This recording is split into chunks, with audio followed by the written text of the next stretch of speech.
आपण आपलं सगळं जे लाईफ आहे ते असं जगतो की आपला कधी मृत्यूच होणार नाही आहे. म्हणजे सकाळी उठल्यापासून ते संध्याकाळपर्यंत आपल्या ॲक्टिव्हिटी अशा असतात की वर्षानुवर्षे ते आपण जगत आलेले असतो आणि अशा पद्धतीने जगतो की आपल्याला अमरत्व प्राप्त झालेलं आणि आपला मृत्यू कधी होणार नाही. पण अचानक ज्यावेळी मृत्यू येतो त्यावेळी मात्र सगळं आयुष्य उद्ध्वस्त होऊन जातं.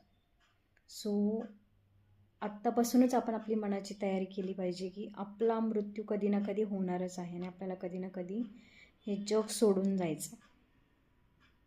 सो मृत्यूचं स्मरण ठेवून आपण आपलं आयुष्य जगलं पाहिजे. का? कारण त्याच्यामुळे आपल्याकडून ज्या चुका होत आहेत किंवा जे चुकीचं वर्तन होतं आहे कदाचित ते स्टॉप होईल आणि खऱ्या अर्थाने जीवन काय ते तुम्हाला कळायला मदत पण होईल.